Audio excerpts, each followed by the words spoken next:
میں ڈاکٹر خالد اقبال ہوں، الطبری medical college میں پروفیسر VNT، اور ہم آپ کو آج نوز کا ایگزامینیشن اور پیرانیزل سائنس کا ایگزامینیشن سکھائیں گے۔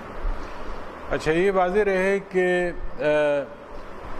یہ اس سے پہلے کہ ہم یہ ایگزامینیشن کا طریقہ آپ کو سمجھائیں، ہم وہ جو انسٹرومنٹس استعمال ہوتے ہیں اس سے آپ کو متعارف کرائیں گے۔ پہلے دیکھیے، نوز کے ایگزامینیشن میں جو ایک انسٹرومنٹ استعمال ہوتا ہے جو اسٹوڈنٹس کے لیے کبھی کبھی بڑی پریشانی کا باعث ہوتا ہے، وہ ہے یہ انسٹرومنٹ۔ اس کو کہہ لیں نیزل اسپیکولم۔ نیزل اسپیکولم جو پریشانی کا باعث ہوتا ہے اس لیے کہ اس کو جو پکڑنے کا طریقہ ہے وہ آپ کو سیکھنا پڑتا ہے، لیکن یہ کوئی ایسا مشکل نہیں ہے۔ 10 منٹ کی پریکٹس سے یہ آپ سیکھ جائیں گے، بشرط یہ کہ آپ صحیح طریقے کو فالو کریں اور صحیح ایڈوائس کو فالو کریں۔ اچھا، اب جو سب سے پہلے ضروری چیز جاننے کی ہے وہ یہ ہے کہ یہ نیزل اسپیکولم کیا ہے۔ دیکھیے، یہ نیزل اسپیکولم ہے اور اس کے یہ 2 پرونگز ہیں، اور جب آپ ایسے کرتے ہیں تو یہ دونوں قریب آ جاتے ہیں ایک دوسرے کے۔ اس کو کیسے استعمال کرنا ہے وہ تو ہم جب ناک پہ ایگزامینیشن کریں گے تبھی آپ کو پتہ چلے گا، لیکن سب سے پہلے کچھ اصول جاننے ضروری ہیں۔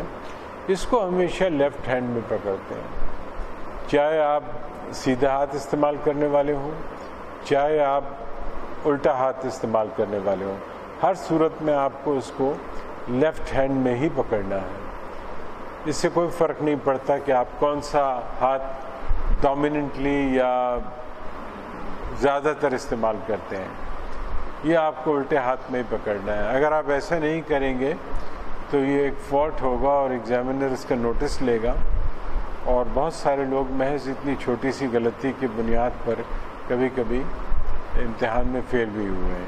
تو اس کی اہمیت کو سمجھنا بڑا ضروری ہے۔ اچھا، اب طریقہ جو ہے وہ یہ ہے کہ اس کو کیسے پکڑیں۔ دیکھیے، میں نے اس کو ایسے پکڑا ہے، بظاہر یہ بڑا آسان سا لگتا ہے کہ میں نے اس کو، لیکن اس کو سیکھنے کے لیے 4-5 سٹیپس ہیں جو میں آپ کو دکھاتا ہوں، اس پر آپ کو عمل کرنا ہوگا۔ جیسے اس کو آپ پہلے سیدھے ہاتھ پر رکھیں، یہ سٹیپ نمبر 1 ہے۔ سٹیپ نمبر 2 یہ ہے کہ آپ اس کو پکڑ لیں ایسے دوسرے ہاتھ سے، کیونکہ ہمیں اس کو پکڑنا تو لیفٹ ہینڈ سے ہی ہے۔ یہ سٹیپ نمبر 2 ہو گیا۔ سٹیپ نمبر 3 ایسا ہے کہ پھر اس کو سیدھا کر لیں۔ سٹیپ نمبر 4 یہ ہے کہ ایک انگلی پیچھے لے جائیں ایسے دوسری سائڈ پر، اور باقیہ 2 انگلیاں جو ہیں اس سے اس کو سپورٹ دیں۔ دیکھیے، وہی پوزیشن ہو گئی جو ہم چاہ رہے ہیں، لیکن اس کو آپ کو تھوڑی محنت کر کے سیکھنا ہوگا، یہ ایسے ہی نہیں آ جائے گا۔ میں پھر ایک دفعہ دکھا رہا ہوں۔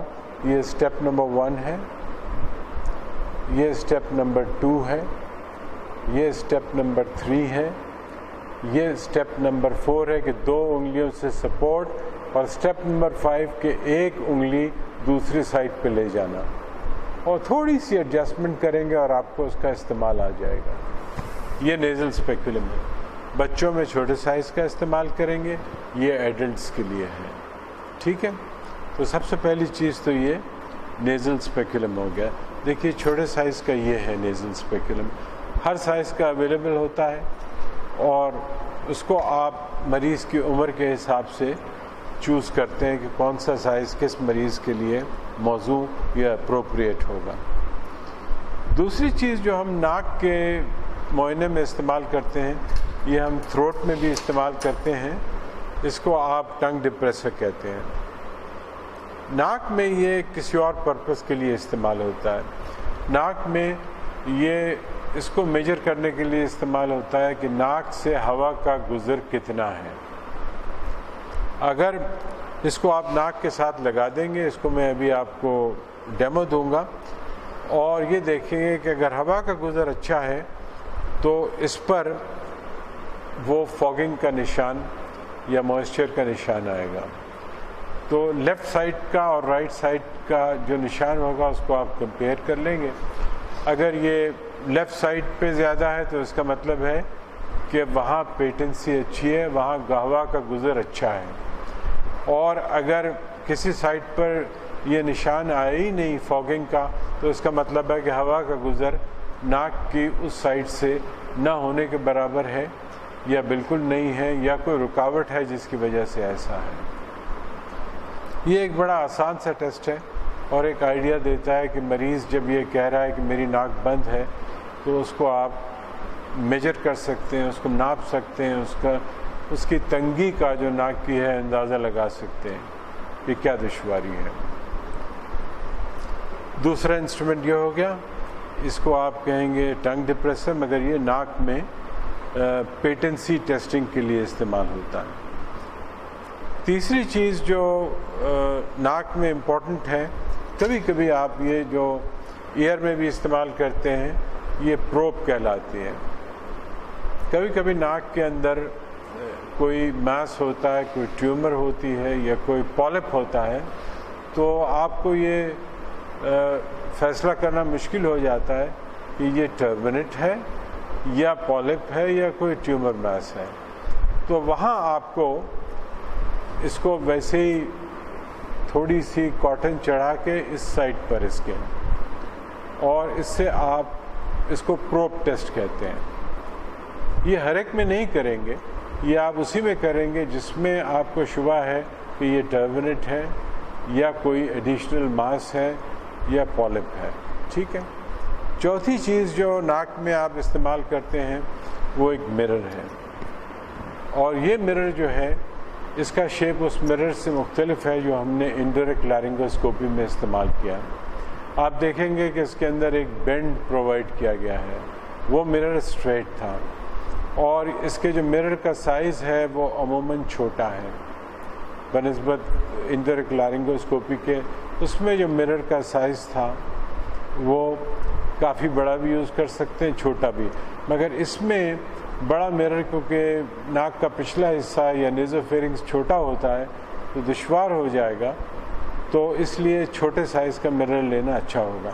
اس کو ہولڈ کرنے کا طریقہ بھی ایسے ہی ہے، پین جیسے ہولڈ کریں گے، یہاں سے ہولڈ کرنا غلط ہوگا، یہاں سے ہولڈ کرنا غلط ہوگا، تو مڈل سے ہولڈ کریں گے ایسے، اور یہاں جیسے وہاں ڈائریکشن آف دی مرر نیچے تھا، اب ڈائریکشن آف دی مرر اوپر ہوگا، اس کا خیال رکھیں گے کیونکہ ہمیں دیکھنا وہ حصہ ہے جو اوپر ہے، ٹھیک ہے۔ اب سوال یہ پیدا ہوتا ہے یہ بینڈ کیوں پرووائڈ کیا گیا ہے؟ اس بینڈ کا ایک مقصد ہے۔ بینڈ کا مقصد یہ ہے کہ جب آپ معائنہ کر رہے ہوں تو ایسا نہ ہو کہ آپ کا اپنا ہاتھ جو ہے آپ کے ویو کو روک لے، تو اس کے لیے یہ بینڈ پرووائڈ کیا جاتا ہے تاکہ جو امتحان کا مقصد ہے، جو معائنے کا مقصد ہے، وہ پورا ہو جائے، ٹھیک ہے۔ تو یہ کہلاتا ہے پوسٹیریئر رائنوسکوپی مرر۔ اس کو آپ یہ ایک تھوڑا سا مشکل معائنہ ہوتا ہے، مگر آپ کو اس کا طریقہ جاننا ضروری ہے، یہ امتحان کا حصہ ہے۔ تو یہ 4 انسٹرومنٹس ہیں جو ہم عموماً ناک کے معائنے میں استعمال کرتے ہیں۔ باقی وہی بنیادی بات ہے کہ ہیڈ لائٹ کیسے پہننا ہے، اس میں کوئی نئی بات نہیں ہے، پوزیشن کے بارے میں بھی کوئی نئی بات نہیں ہے۔ آئیے اب ذرا سا معائنے کی طرف چلتے ہیں۔